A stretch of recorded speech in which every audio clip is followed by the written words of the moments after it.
Okay, today we are going to talk about basically how to become your best self during a time of crisis. There's no question that we are right now in unprecedented time. It is a crisis for so many people in so many ways, right? You'd agree, I'm sure, because we are all experiencing something we never thought we would have experienced. I like to say we are in uncharted waters. It is that open ocean that we have not traveled before, and we're trying to figure out how do we get across the ocean. The waters are choppy. The storm is brewing. The waves are coming at us, and we basically are unprepared. We don't have the right vessel to withstand what it is we're experiencing. So, how do we do that? How do we do that? I want to share with you four ways of how, or four steps as to how you and I can navigate this time. Now, crisis means different things to different people. What someone might see as a crisis, someone may see it as completely something different. And you may have heard, as I have, and there's not a validation. So I'm not quoting to say this is true, but we've heard this often. But what it is that comes from this statement we've heard is still true. And this is what I have heard, that the Chinese word for crisis have two meanings to that, right? One means danger, the other means opportunity. Now, I'm not here to debate whether or not that's true, that that's really, a Chinese statement or the definition of the word crisis. But the point is, we can see those two things though at work. We can see an opportunity and we can see danger. It's how we choose to look at things. And that's why the first thing I want to share is we've got to be able to reframe the meaning of what it is we're experiencing. See, every one of us label our experiences.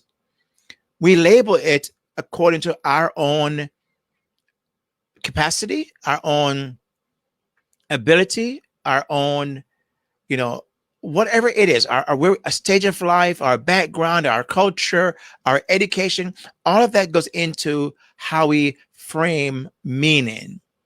That's why I said earlier, some people may see this as an opportunity because they've been taught, they've learned that when these things happen, look for the silver lining, right? The bright part of what's happening, because every situation we have two sides to it, right? A bright side and a dark side. It all depends on how we choose to look at it. So we have to then reframe the meaning. Now, sometimes we have to, for us to do that, we need to get outside help.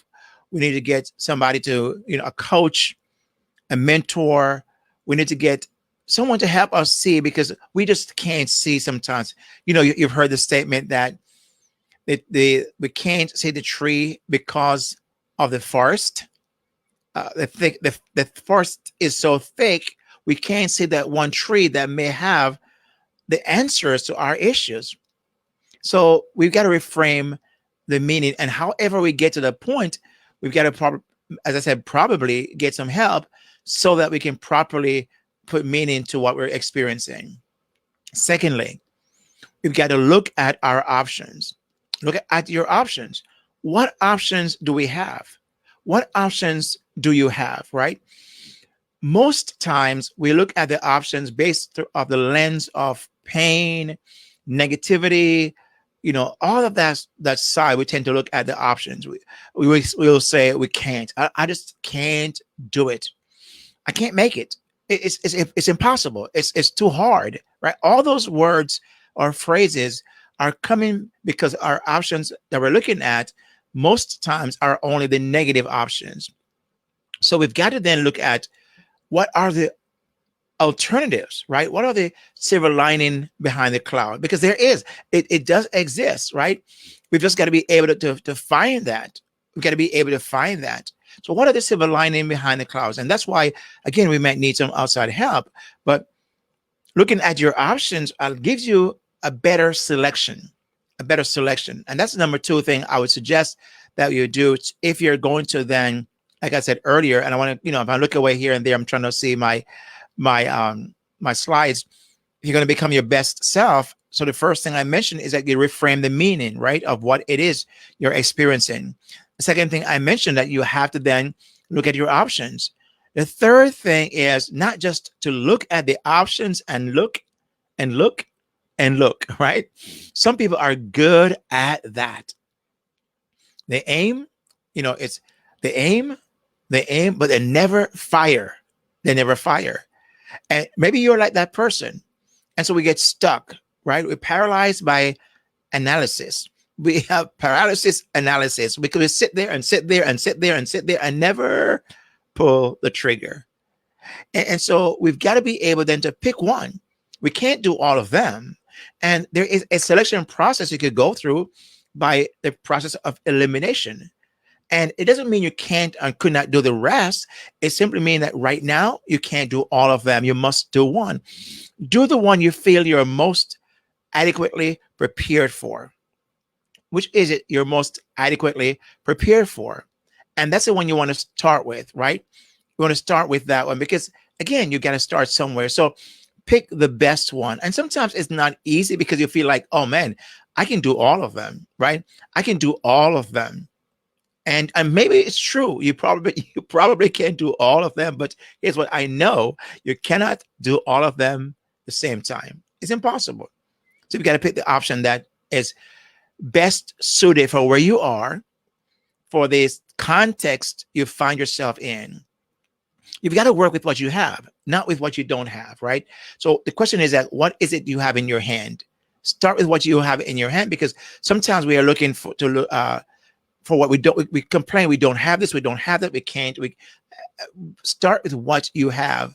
What do I have? Well, I can get on YouTube, I can research, I can get on the phone, I can talk, I can, whatever it is, start with what you have. And then the number four thing, I mentioned number three is to pick the best one. Number four is take action. You've got to take action. Begin to work it out. Begin to just start somewhere. You may have heard this before.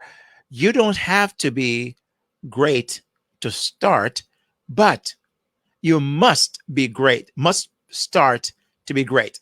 You don't have to be great to start, but you must have to start. You must start to be great. And again, the journey of 1,000 miles begins with one step. So to become your best self during a time of crisis, these are the four things I want you to consider. Number one, reframe the meaning. Number two, look at your options. Number three, pick the best one. Number four, take action. And you might, again, as I mentioned before, reach out and get some help, because there's somebody out there who can help you to do just that. And you may see my information scrolling at the bottom of the screen. You could reach out to me at kingsleygrant.com and we could talk about that, right? We could probably see if it's something I could help you with. And so you can actually get to the point you want to get. Because if you're going to come out of your crisis in a better way than you are right now, in a better place than you are right now, you've got to do some things a bit different than you've always done, right? You cannot get the results you want to get by doing the things you've always done. You're still going to get what you've always gotten. Right? So again, reach out to me if I can be helpful, and I hope this was helpful to you. Make sure you leave a comment or ask a question, and let's see how we can continue this conversation. Share this with somebody, invite them to a party and listen in and just have a conversation, and invite me in, and maybe I can come and just add my voice to that conversation if you invite me in. So my friend, that's all I had to share with you today. And I hope this was helpful, which I know it was. So with that said, my friend, peace out, God bless, and I'll see you on the flip side.